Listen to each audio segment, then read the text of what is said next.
Hello friends, welcome to my channel. நம்ம இப்போ இந்த வீடியோல என்ன பார்க்க போறோம் அப்படின்னா, நம்மளுடைய Paytmல இருந்து ஒருத்தவங்களுடைய பேங்க் அக்கவுண்ட்க்கு எப்படி நம்ம மணிய ட்ரான்ஸ்ஃபர் பண்றது சொல்லிட்டு நம்ம இந்த வீடியோல தெளிவா பார்க்க போறோம். அதனால இந்த வீடியோவை நீங்க கடைசி வரைக்கும் ஸ்கிப் பண்ணாம பாருங்க. இது போல இன்ட்ரஸ்டிங்கான நிறைய வீடியோஸ் நீங்க தெரிஞ்சுக்கணும் அப்படின்னா, மறக்காம நம்ம சேனலை சப்ஸ்கிரைப் பண்ணிட்டு பக்கத்துல இருக்கக்கூடிய பெல் ஐகானை கிளிக் பண்ணி ஆல்ல செட் பண்ணிக்கோங்க. அப்பதான் நான் போடக்கூடிய புதிய அப்டேட்ஸ் எல்லாமே உங்களுக்கு உடனுக்குடன் நோட்டிஃபிகேஷனா வந்து சேரும். ஓகே, இப்போ வாங்க வீடியோக்குள்ள போகலாம். ஓகே. இப்ப நீங்க ஃபர்ஸ்ட் என்ன பண்றீங்க அப்படின்னா, உங்களுடைய Paytm ஆப் வந்து ஓப்பன் பண்ணிக்கோங்க. இப்ப நான் வந்து என்னுடைய Paytm ஆப் வந்து ஓப்பன் பண்ணிட்டேன். Paytm ஆப் ஓப்பன் பண்ணிட்ட பிறகு இப்ப இந்த பேஜ்ல வந்து பாருங்க, உங்களுக்கு யுபிஐ மணி ட்ரான்ஸ்ஃபர்ல to bank account and self account சொல்லிட்டு குடுத்திருக்காங்க. இத வந்து கிளிக் பண்ணுங்க. இப்ப இந்த பேங்க் ஐகான் மேல கிளிக் பண்ணீங்க அப்படின்னா, நெக்ஸ்ட் வந்து உங்களுக்கு இந்த பேஜ் ஓப்பன் ஆயிடும். இப்ப இதுல வந்து பாருங்க, send money do any bank account சொல்லிட்டு குடுத்திருக்காங்க. இப்ப இந்த பேஜ்ல ஃபர்ஸ்ட் வந்து பாருங்க, enter bank account number and IFSC சொல்லிட்டு குடுத்திருக்காங்க. இத வந்து கிளிக் பண்ணுங்க. Enter bank account number and IFSC click பண்ணீங்க அப்படின்னா, நெக்ஸ்ட் உங்களுக்கு இந்த பேஜ் ஓப்பன் ஆயிடும்.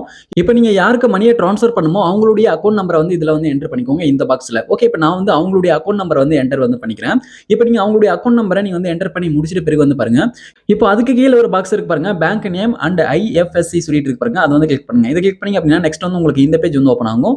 செலக்ட் பேங்க்னு சொல்லிட்டு. ஓகே, இப்போ இதுல வந்து உங்களுடைய பேங்க் எதுவோ அந்த பேங்க் வந்து நீங்க செலக்ட் பண்ணிக்கோங்க. அதாவது நீங்க யாருக்கு மணிய ட்ரான்ஸ்ஃபர் பண்றீங்களோ அவங்களுடைய பேங்க் எதுவோ அவங்களுடைய பேங்க் தான் வந்து பாத்தீங்கன்னா எல்லாம் செலக்ட் பண்ணனும். அவங்களுடைய பேங்க் நேம் வந்து இதுல டைப் பண்ணுங்க. டைப் பண்ணீங்க அப்படின்னா அவங்களுடைய பேங்க் வந்து பாத்தீங்கன்னா வரும். ஓகே, இப்போ நான் வந்து அது இந்தியன் பேங்க் அப்படின்றதுனால இந்தியன் பேங்க்னு சொல்லிட்டு டைப் பண்ணிக்கிறேன். அவங்களுடைய பேங்க் வந்து இந்தியன் பேங்க் அப்படின்றதுனால இந்தியன் பேங்க் சொல்லிட்டு டைப் பண்றேன். கீழ வந்து வந்துருச்சு. ஜஸ்ட் இத கிளிக் பண்றேன். கிளிக் பண்ணும்போது வந்து பாத்தீங்கன்னா அவங்களுடைய பேங்க் நேம் வந்து பாத்தீங்கன்னா இதுல வந்து ஆட் ஆயிடும். அதுக்கப்புறம் வந்து பாருங்க, கீழ பாக்ஸ்ல மூணாவது பாக்ஸ்ல ஐஎஃப்எஸ்சி கோட் வந்து பாத்தீங்கன்னா என்டர் பண்ணணும். அவங்களுடைய பேங்க் அக்கவுண்ட்கான ஐஎஃப்எஸ்சி கோட் வந்து பாத்தீங்கன்னா என்டர் பண்ணணும். அவங்களுடைய ஐஎஃப்எஸ்சி கோட் வந்து பார்த்து சரியா என்டர் பண்ணிக்கோங்க. ஓகே, நீங்க வந்து கேட்டு கூட நீங்க வந்து பாத்தீங்கன்னா ஐஎஃப்எஸ்சி கோட் என்டர் பண்ணிக்கோங்க. என்டர் பண்ணிட்ட பிறகு வந்து பாருங்க, கீழ பாட்டம்ல இப்போ நீங்க என்டர் பண்ண ஐஎஃப்எஸ்சி கோடுக்கான அந்த பேங்க் நேம் அதுக்கப்புறம் பிரான்ச் வந்து பாத்தீங்கன்னா ஷோ பண்ணிருப்பாங்க. அது வந்து சரியான சொல்லிட்டு செக் பண்ணிட்டு ப்ரொசீட் அப்படின்றத கிளிக் பண்ணுங்க. இப்போ நான் வந்து ப்ரொசீட் வந்து கிளிக் பண்றேன். கிளிக் பண்ணும்போது வந்து பாருங்க, இப்போ வந்து கீழ வந்து இப்போ அந்த ரிசீவர் நேம் வந்து இதுல சரியா வந்து கொடுத்திருப்பாங்க. இப்போ வந்து அவங்களுடைய நேம் வந்து அவங்களுடைய பேங்க் அக்கவுண்ட்ல எப்படி இருக்குமோ அப்படி வந்து பாத்தீங்கன்னா ஷோ பண்ணிருப்பாங்க. அவங்களுடைய நேம் வந்து சரியானு சொல்லிட்டு செக் பண்ணிக்கோங்க. சரியான ஆளுக்கு தான் நீங்க வந்து அமௌண்ட்ட நீங்க வந்து சென்ட் பண்றீங்கன்னு சொல்லிட்டு செக் பண்ணிக்கோங்க. ஓகே, இப்ப நீங்க செக் பண்ணிட்டு கீழ பாட்டம்ல ப்ரொசீட் சொல்லிட்டு இருக்கு பாருங்க. ப்ரொசீட வந்து கிளிக் பண்ணுங்க. இப்ப நான் வந்து ப்ரொசீட கிளிக் பண்றேன். ப்ரொசீட கிளிக் பண்ணும்போது நெக்ஸ்ட் இப்படி ஒரு பாப்பப் வருது. கன்ஃபார்ம் பேங்க் அக்கவுண்ட் டீடைல்ஸ் சொல்லிட்டு. இப்போ உங்களுடைய அக்கவுண்ட் டீடைல்ஸ் எல்லாமே நீங்க செக் பண்ணிட்டு கன்ஃபார்ம் அண்ட் பே சொல்லிட்டு இருக்கு பாருங்க. கன்ஃபார்ம் அண்ட் பே அப்படின்றத கிளிக் பண்ணுங்க. ஓகே, இப்போ நான் வந்து கன்ஃபார்ம் அண்ட் பேன்னு இருக்கு. அத வந்து கிளிக் பண்ணிட்டேன். கிளிக் பண்ணிட்ட பிறகு வந்து பாருங்க, நெக்ஸ்ட் இந்த பேஜ் வந்து ஓப்பன் ஆயிடுச்சு. இப்போ நீங்க வந்து அவங்களுக்கு எவ்வளவு அமௌண்ட்ட சென்ட் பண்ண போறீங்களோ அந்த அமௌண்ட் வந்து இதுல என்டர் பண்ணிக்கோங்க. இப்போ நான் வந்து உதாரணத்துக்காக ஒரு ₹10 வந்து என்டர் பண்ணிக்கிறேன். என்டர் பண்ணிட்டேன். என்டர் பண்ணிட்ட பிறகு கீழ பாட்டம்ல ஆட் மெசேஜ் சொல்லிட்டு கொடுத்திருக்காங்க பாருங்க. ஓகே, இப்போ இதுல வந்து நீங்க என்ன டைப் பண்றீங்க அப்படின்னா, இப்போ இந்த அமௌண்ட் வந்து எதுக்காக அவங்களுக்கு வந்து அனுப்புறீங்கன்னு சொல்லிட்டு நீங்க வந்து டைப் பண்ணிக்கோங்க.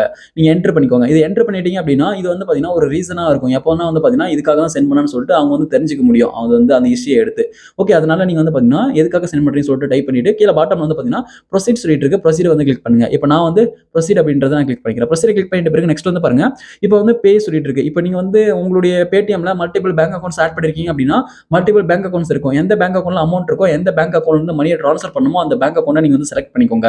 இப்போ நான் வந்து இந்தியன் பேங்க் அக்கவுண்ட செலக்ட் வந்து பண்ணிக்கிறேன். ஓகே, இப்ப செலக்ட் பண்ணிட்ட பிறகு கீழ பாட்டம்ல வந்து பாத்தீங்கன்னா பே செக்யூர்லி சொல்லிட்டு குடுத்திருக்காங்க. பே செக்யூர்லி அப்படின்றத கிளிக் பண்ணிக்கோங்க. ஓகே, இப்ப நான் வந்து பே செக்யூர்லி வந்து கிளிக் பண்றேன். கிளிக் பண்ணும்போது வந்து பாருங்க, நெக்ஸ்ட் இது போல லோடிங் ஆகி இப்ப அடுத்து இந்த பேஜ் வந்து ஓப்பன் ஆயிடுச்சு. இப்போ வந்து நீங்க அந்த பேங்க் அக்கவுண்ட்கான யுபிஐ பின் வந்து என்டர் பண்ணனும். யுபிஐ பின் என்டர் பண்ணிட்டு ஓகே வந்து கிளிக் பண்ணுங்க. இப்போ நான் வந்து யுபிஐ பின் என்டர் பண்ணிட்டேன். ஓகே வந்து கிளிக் பண்றேன். ஓகே கிளிக் பண்ணும்போது வந்து பாருங்க, நெக்ஸ்ட் இப்போ வந்து பாருங்க லோடிங் வந்து ஆகும். லோடிங் ஆகி முடிஞ்ச பிறகு சக்சஸ்ஃபுல்லா வந்து பாத்தீங்கன்னா பேமெண்ட் வந்து அவங்களுக்கு சென்ட் ஆயிடும். ஓகே, இப்போ வந்து பாருங்க மணி வந்து சக்சஸ்ஃபுல்லா ட்ரான்ஸ்ஃபர் ஆயிடுச்சு. அவங்களுடைய பேங்க் அக்கவுண்ட்க்கு வந்து மணி வந்து ட்ரான்ஸ்ஃபர் ஆயிடுச்சு. இந்த வீடியோ உங்களுக்கு பயனுள்ளதாக இருந்துச்சு அப்படின்னா இந்த வீடியோக்கு மறக்காம ஒரு லைக் பண்ணுங்க. Thank you friends.